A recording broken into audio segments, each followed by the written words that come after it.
Hi guys, how are you all doing? Welcome back to another video on my YouTube channel. If you're new here, my name is Scott Edwards. I'm a musician and I make YouTube videos as well. So if music and YouTube are two things you are interested in, consider clicking that little subscribe button just down below there and coming and being a part of this community.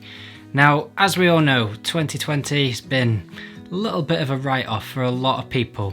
From the 23rd of March, the country was put into lockdown because of the whole pandemic, and since then things have changed a hell of a lot, and who knows when we will get back to normal, or whatever normal will be in the future.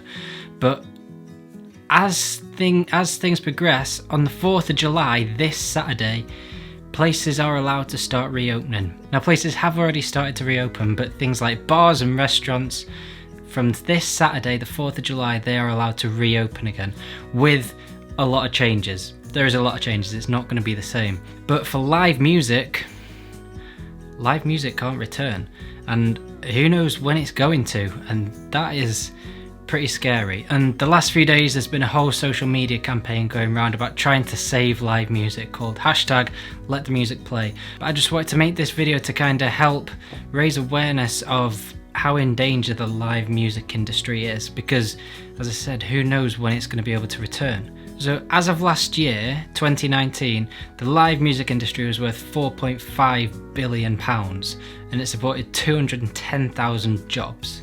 But this year, 50% of that, 50% of the people who work in the live music industry face unemployment.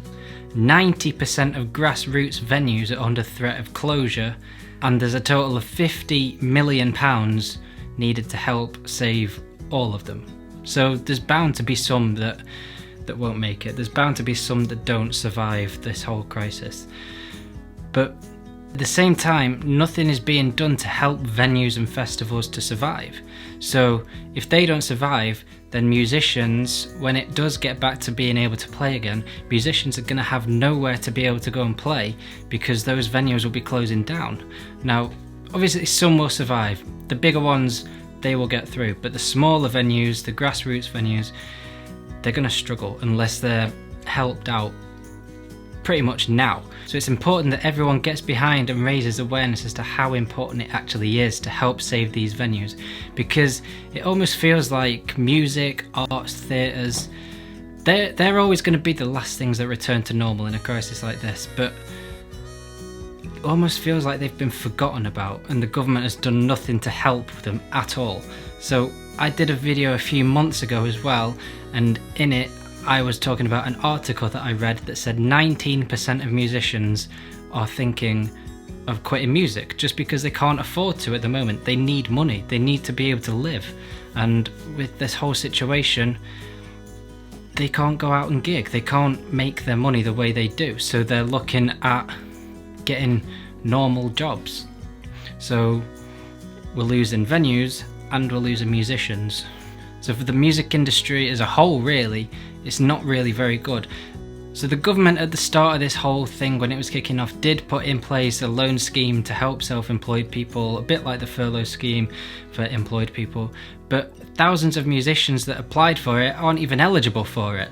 So at the same time as losing venues, we're losing musicians, and then it just goes around in a whole cycle like that. So we lose the venues, musicians have got nowhere to play at, but we lose the musicians, and the venues have got no one to play at them. So it's a bit of a vicious cycle, and it's not a good place for the music industry to be in, because music has gone through some tough times, but this is arguably one of the most toughest, because we don't know how long it's going to go on for. And it really does feel like music has just been forgotten about. Things are starting to return to normal. Shops are reopening, pubs, restaurants reopening, sport is slowly starting to come back. Music, not even spoken of, not even heard of. I've not seen music mentioned once on the news, and that is the scary thing, because what's being done to help save it?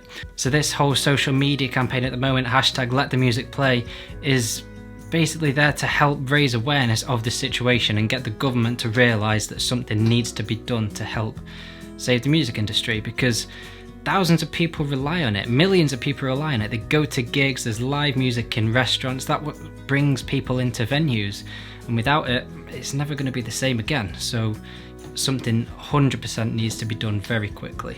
So the last gig I saw was the Stereophonics in Sheffield in February, and it was amazing. But did we think any of this was going to happen? Yes, it was in the news, but did we think we'd be in this situation 3-4 months later? No. There was 25,000 of us in the arena, all there for the music, and we can't go and do that now. Musicians can't go and play at them. The bigger bands will be okay, the bigger bands will survive. It's the grassroots and the smaller bands, the smaller artists that will struggle, and they're going to have to go and do something else. And as I said, the live industry last year was worth £4.5 billion. That's a lot of money, and without the help, it might not survive. It might not. It might never be the same again. So it is going to be a long road back to where we can go and gig and listen to live music and go to events. Luckily, I don't rely on music full time, but there are people that do, and they are going to struggle. But there are things that you can do to help support musicians, and I know musicians that live off music full time, and I know they will be massively appreciative of everything that is done to help try and support them. So go and do some of these things, go and buy their merch, go and stream their music all day, listen to it, share their music, share it with friends, family, get them involved in their music, go and watch their content, but most importantly, help raise awareness of the situation that we're in with live music, because if we make enough noise about it, hopefully the government will be able to jump in and help save the music industry, because it really needs it. Because even when we are able to go back to gigs and events and stuff, encouraging people to go back to them will take time. People are still scared. People are scared of this virus, and it will take a lot of time for people to realise that it is okay to go back out again. Even when we are able to, there won't be the same demand for it as there was before because of that.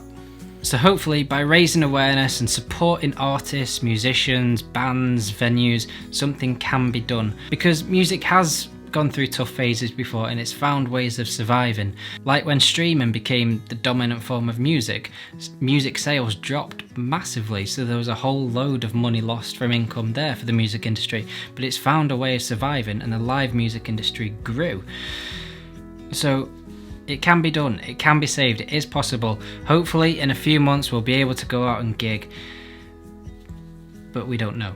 We don't know. So while it's like this, we just need to keep raising awareness, keep making noise until something is done. So go out and support your favourite bands, shout about them on social media, listen to their music, buy their merch, and hopefully the government will notice and jump in and help save it.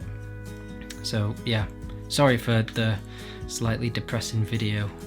It is a bit of a depressing situation for a lot of people, and I know music isn't the only industry that is struggling, but as a musician myself, yeah, I find it quite scary. So yeah, go out and support your favourite artists and help raise awareness. So yeah, sorry again for the depressing video. I'll see you in the next one.